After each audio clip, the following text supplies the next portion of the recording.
Bonjour à tous, bienvenue dans cette nouvelle vidéo et bonne année à tous déjà pour commencer. Voilà, on va commencer par là. Et aujourd'hui, vous l'avez vu dans le titre, on va parler des films les plus attendus de l'année 2024. C'est la coutume depuis à peu près un an, puisque j'ai fait qu'une fois cette vidéo l'année dernière. Et vous allez voir qu'il y a quand même des choses sympas à regarder cette année. Les films les plus attendus de 2024, c'est parti.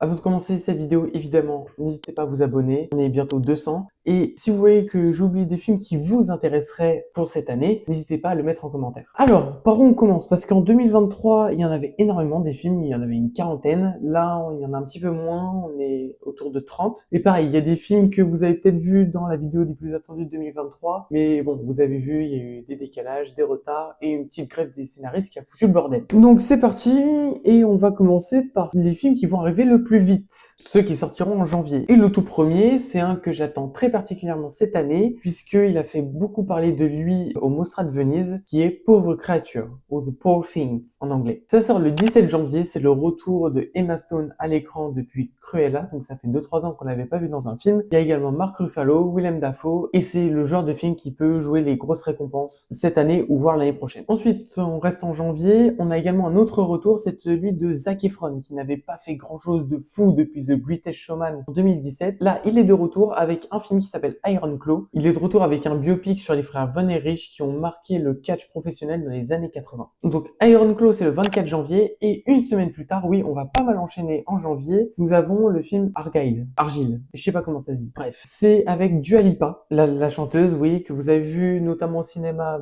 dernièrement dans Barbie, mais sinon là, ça va être vraiment, pour la première fois, elle va être dans un rôle principal. Elle ne sera pas toute seule puisqu'elle sera accompagnée de Henry Cavill. Pour ceux qui regardent plus de séries, vous l'avez vu dans The Witcher, évidemment. Pour ceux qui regardent plus de films, vous l'avez vu dans le rôle de Superman dans le DCEU. Et la transition est toute trouvée puisque on va parler des super-héros, des films de super-héros, DC Comics, Marvel, tout ça. On va en parler là tout de suite. Et bien pour les fans de films de super-héros, vous allez pas avoir grand-chose à vous mettre sous la dent cette année. Ouais, je suis désolé pour vous, mais vous l'avez certainement vu en fin d'année dernière. Le DCEU est arrivé à son terme avec Aquaman 2 et il y a un reboot de cet univers qui est en train de se préparer avec James Gunn. Mais on n'aura pas de news avant 2025. Donc là, pour DC Comics, nous aurons uniquement un seul film qui va être l'un des plus attendus cette année. Il sortira le 2 octobre. Il s'appelle Joker, Folie à deux. Le premier film était incroyable. Joaquin Phoenix dans ce rôle était exceptionnel. Il a marqué ce film, on va pas se mentir. Il a d'ailleurs eu un Oscar pour ça. Et on part avec une suite, toujours avec le même réalisateur, Todd Phillips. Et également, vous l'avez compris, Folie à deux, c'est dans le titre. Il y aura certainement quelqu'un d'aussi fou qui va venir dans ce film. Vous vous doutez certainement, c'est bien sûr Harley Quinn. Mais c'est pas Margot Robbie qui va la jouer comme on avait l'habitude de le voir, c'est Lady Gaga. Sur le coup, ça peut paraître un choix un peu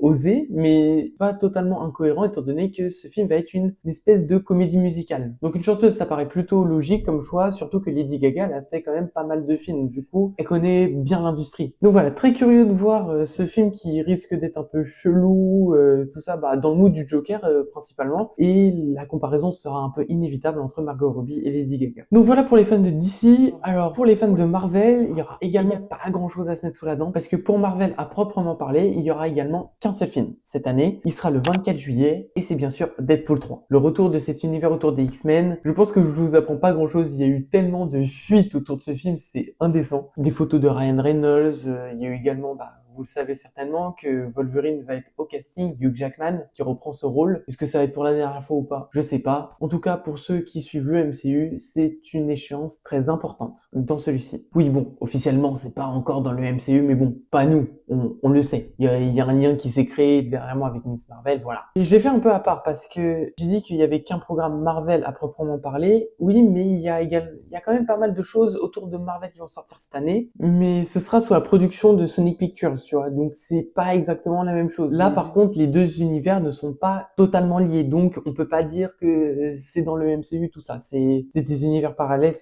c'est très compliqué. Faudrait que je vous fasse une vidéo pour vous résumer Marvel, parce qu'on va pas s'en sortir sinon. Donc, pour parler de Marvel sous Sonic Pictures, nous avons 3 films. Le premier, le 14 février, ce sera Madame Web. Voilà, je sais pas trop à quoi m'attendre, honnêtement. Contrairement à pas mal de gens, la bande-annonce, ça m'avait l'air plutôt intéressante. Ça pouvait être sympa, à voir ce que ça va donner. Ensuite, le 2 octobre, on aura Kraven Alien le chasseur. Là aussi, ça me paraissait très intéressant de regarder ça. J'espère que ça va pas être une aussi grosse daube que Mobius quand même, parce que le personnage est relativement cool. Et le 6 novembre, vous aurez Venom 3. Alors, j'étais pas du tout fan du premier. J'ai pas vu le deuxième parce que visiblement il était encore moins bien et j'avais trop envie de dépenser 10 balles pour aller le voir au cinéma. Donc, j'ai toujours pas vu. Et Venom 3, bon, je sais pas si j'irai le voir. Si j'arrive à voir le 2 avant, pourquoi pas. Mais là, pour l'instant, c'est pas le truc qui me hype le plus. Mais ça peut être intéressant pour vous. Tant qu'on parle des suites, continuons à en parler puisqu'il y a pas mal de suites de grosses franchises ou de gros films qui vont sortir cette année. Et c'est le cas, par exemple, du film Dune. Le premier film réalisé par Denis Villeneuve est sorti en 2021 et on a enfin la suite qui sort le 13 mars 2024. Alors là, on est dans le cas typique que je vous disais qu'on en a parlé dans la vidéo des plus attendus de 2023. Sauf que voilà, avec la grève des scénaristes, tout s'est décalé. Donc maintenant, ça sort le 13 mars. D'ailleurs, peut-être à confirmer, là j'ai 13 mars de marqué, mais il y a un monde où ça sort fin février. Parce qu'il y a une histoire où ils avaient avancé la date de sortie, tout ça. Bon, à vérifier. Mais bon, la date de base c'était 13 mars. Si ça se trouve, ça sortira peut-être vers le 26 février. Là-dessus, je vous tiendrai au jus sur Instagram, donc n'hésitez pas à follow. En tout cas, pour Ghostbusters, la menace de glace, ça c'est sûr, ça sortira le 27 mars 2024. Pareil, Ghostbusters, je sais que c'est une franchise qui est très connue dans le monde du cinéma, une franchise dans laquelle je me suis jamais réellement plongé. Donc voilà, pour moi, ça va être l'occasion de rentrer dedans, d'en parler sur Insta et sur YouTube. J'espère qu'il sera cool. En plus, il y a Paul Rudd et j'adore cet acteur. On enchaîne à présent avec le 10 avril, Godzilla X Kong. Pareil, c'est une saga, il y en a pas mal de sagas dans lesquelles je me suis pas plongé, qui font une suite cette année. Je sais pas trop ce que ça a donné. Quand j'ai vu la bande-annonce, j'étais en mode oula, ça a l'air chelou. C'est bon, je sais pas si je vais kiffer. Mais j'ai jamais vu, donc on peut pas dire avant d'avoir vu. Donc pourquoi pas me lancer dedans, tu vois, on verra bien. Mais en tout cas, pour vous, si ça vous intéresse, ça sort le 10 avril. Ensuite, dans les suites, on a également de Disney. On n'a pas parlé de Disney encore, c'est normal parce que Disney, pareil, ils vont taxer un peu sur Disney+, ils vont essayer de proposer des choses là-bas, mais au cinéma, il n'y aura pas énormément de choses. Il y aura un seul film qui va être attendu, je pense qu'il va marcher, c'est sûr, parce que le premier avait bien fonctionné, c'est Vice Versa 2. Vous avez vu un petit trailer normalement sur YouTube déjà où on voyait quelques nouvelles émotions apparaître. Je sais pas trop de quoi va traiter le film exactement. En tout cas, je trouve intéressant, c'est une belle vision de la chose, de s'imaginer ce qu'il peut y avoir à l'intérieur de nos têtes. Le premier était plutôt sympa, donc le 2 j'irai le voir. Ça nous ferait une occasion de parler de Disney cette année, donc voilà. Ah, et petite info supplémentaire, ça sort le 19 juin. Voilà, ça peut être intéressant de le savoir. Et pour terminer, dans les grosses suites qu'on attend cette année, nous avons Gladiator 2. On est 24 ans après le premier film de Ridley Scott avec Joaquin Phoenix et Russell Crowe. Et ils font une suite qui va sortir en 2024. Toujours réalisée par Ridley Scott. Qui, plus ça va, plus il approche des 90 ans. Je trouve ça incroyable. Vraiment, de continuer à faire des films à cet âge-là. Il y en a je sais pas combien qui auraient pris leur retraite et qui l'auraient déjà pris depuis bien longtemps. Lui, il continue. Tu sais qu'il va faire ça jusqu'à ce qu'il décède. C'est incroyable. Franchement, je suis très admiratif de ce réel. Vraiment. Et si vous voulez voir Gladiator 2, ce sera donc le 20 novembre 2024 au cinéma. Il y aura plein d'autres suites de films qui vont arriver cette année. Là, j'en ai sorti une bonne partie qui était vraiment intéressante et dont je vais certainement parler sur la chaîne. Mais il y en a que j'ai pas mentionné tout de suite parce que elles entrent dans un cadre de film particulier, celui de l'horreur. Parce que mine de rien, il y a quand même 3-4 films qui peuvent être intéressants à voir cette année pour ceux qui sont fans de films d'horreur. Le premier, il sort le 26 juin et c'est Sans un bruit jour 1. Si vous n'avez pas vu les films Sans un bruit, je vous invite vraiment à les voir parce que notamment le premier, j'ai trouvé vraiment cool, réalisé par John Krasinski et avec Emily Blunt et lui-même d'ailleurs parce qu'il est réal et aussi acteur. C'était vraiment trop bien. J'ai trouvé le concept juste génial. C'était dur à réaliser tout simplement parce que le titre Sans un bruit, il y a vraiment très très peu de dialogue. Donc captiver le spectateur uniquement via la tension du film, tu vois, c'est vraiment quelque chose de fort. Donc là actuellement, c'est pas exactement ce dont on va parler Sans un bruit jour 1. Au vu du titre, ce sera certainement un prequel. Comment on en est arrivé là finalement? Comment on est arrivé à ce que tout le monde doit se taire? Quelles sont ces bestioles qu'on voit dans les films, dans les 2 premiers films? Voilà. Il y a pas mal de questions auxquelles on attend des réponses. Du coup, très très impatient de voir ce film. En effet. Et surtout au cinéma, dans l'ambiance de salle obscure et tout, sur un grand écran. Voilà, ça peut décupler la tension que peut provoquer ce film. Ensuite, dans le côté horreur, alors quand je dis horreur, c'est horreur plus Halloween. C'est des films que tu regardes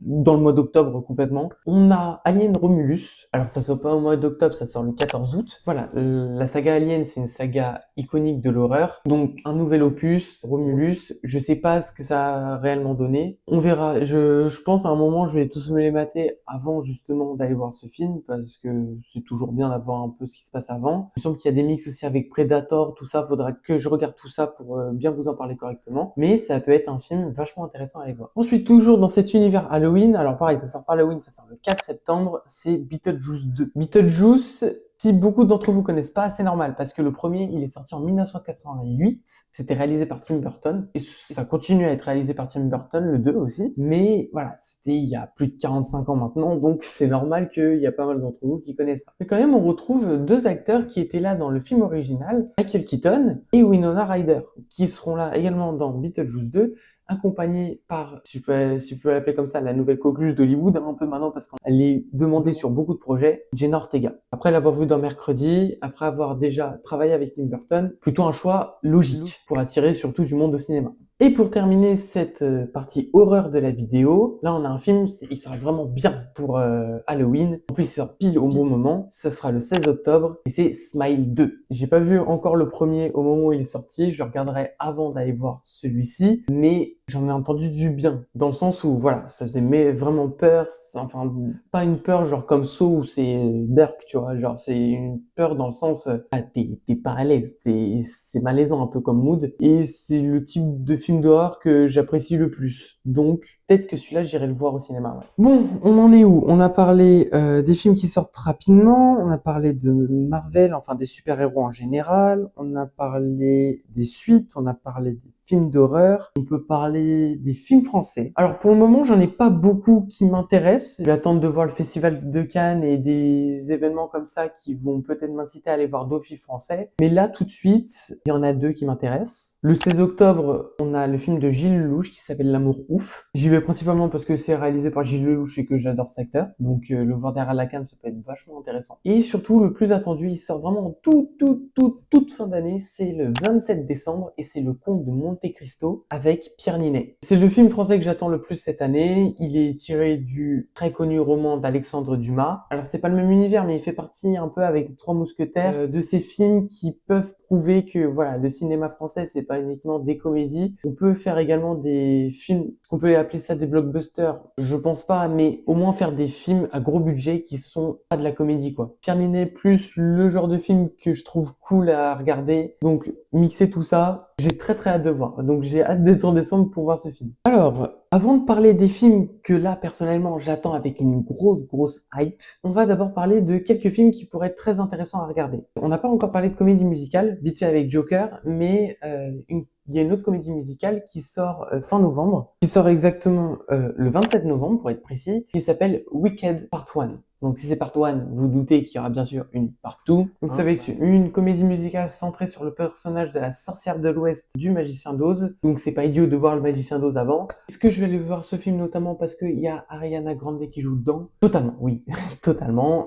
Voilà, j'ai grave envie de savoir ce qu'elle donne au cinéma. Parce qu'on l'a très peu vu au cinéma, quoi jamais. Si on l'a vu... Comment il s'appelle ce film? Don't Look Up. C'était sur Netflix, c'était avec DiCaprio et Jennifer Lawrence. Mais elle avait un tout petit rôle. Là, visiblement, elle aura un plus gros rôle, donc ça peut être intéressant à regarder. En plus, si c'est une comédie musicale, elle devrait pas être trop perdue. Hein. Et il y a également un autre film dont j'ai envie de vous parler. Il sort le 11 décembre et c'est un film d'animation américano-japonais sur l'univers de J.J.R. Tolkien, Le Seigneur des Anneaux. Le titre, c'est La guerre de Rohirrim et ça sort donc, comme j'ai dit, le 11 décembre. Ça y est, on arrive au film que j'attends, mais avec grande impatience cette année. Alors, il y en a pas mal que j'attends avec grande impatience que j'ai nommé précédemment, notamment Dune 2, Deadpool 3 ou des choses comme ça. Mais ceux-là, j'ai même pas réussi à les classer dans des catégories parce que je les trouve vraiment très intéressants à regarder. Vous allez voir, il y a de tout type.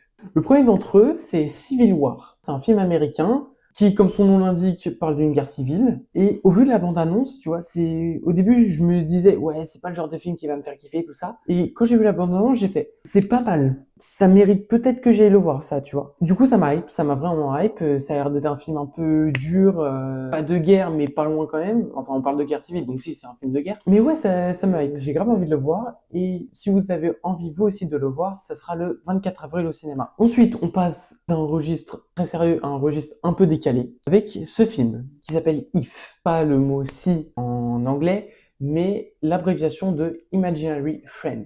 C'est réalisé par John Krasinski, qui a fait donc Sans un bruit, comme j'ai mentionné plus tôt dans la vidéo, et ce sera avec Ryan Reynolds. Et comme son nom l'indique, Imaginary Friends, ça parlera des amis imaginaires. Vous savez, ceux que vous avez quand vous êtes enfant. Ben voilà, ça va parler de ça. Au vu de la bande-annonce, ça a l'air détente, ça a l'air d'être un petit moment assez sympa au cinéma et tout. Peut-être le film familial par excellence. Ça peut être vraiment bien à aller voir tous ensemble avec la famille. Ça sort le 15 mai. Et ensuite, on va terminer par peut-être les deux plus gros films attendus cette année. Ils sont en train de nous faire une espèce de vague Barbenheimer aussi, hein, puisque on avait Barbie et Oppenheimer qui étaient sortis le même jour en 2023. Et ben, on va réitérer un peu la même chose cette année avec le 22 mai 2024, où on aura la sortie simultanée de Furiosa, A Mad Max Story, une histoire qui se passe dans l'univers de Mad Max. L'univers Mad Max, c'est un gros univers. Le dernier film, Mad Max Fury Road, il est sorti en 2015. Les critiques sont juste incroyables autour de ce film. Ça fait partie des grosses sagas dans lesquelles je vais me plonger cette année. J'ai trop hâte parce que, vu tout le bien que tout le monde en dit, j'ai envie d'aller voir ça. Et en parallèle, nous aurons la sortie de La planète des singes. Ce nouvel opus s'appelle Le Nouveau Royaume. Donc on est plusieurs décennies après la trilogie avec César, qui était vachement bien. C'est pour ça aussi que je suis hype par ce nouveau Planète des singes, parce que les trois derniers étaient vraiment cool à regarder, quoi. Genre, j'en ai un très bon souvenir. En plus, là, c'est réalisé par Wes Ball. C'est le gars qui a réalisé la trilogie Le Labyrinthe. Donc voilà, le 22 mai risque de ramener du monde au cinéma aussi. Peut-être pas autant que le Barbenheimer, mais pas loin quand même. Voilà, je crois qu'on a plutôt pas mal fait le tour. Alors, il y a peut-être plein de films que j'ai pas cités qui vous intéressent personnellement. Si c'est le cas, n'hésitez pas à me le dire en commentaire. Il y en a d'autres aussi, ils ont pas encore de date de sortie, du coup, je peux pas vraiment beaucoup en parler. Notamment, on parle peut-être du 10e et dernier film de Tarantino, qui devrait sortir cette année ou l'année prochaine. Voilà.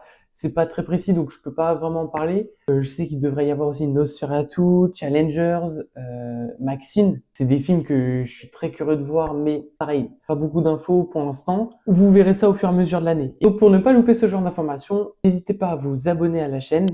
En plus, on est bientôt 200 et puis ça ne va cesser d'augmenter durant toute l'année. Donc ce serait vraiment cool, je vous remercie d'avance. Et puis, si cette vidéo vous a plu, n'hésitez pas à le dire en commentaire, à mettre un pouce. Nous, on se retrouve très bientôt pour une prochaine vidéo. C'était Ciné Trip. Salut!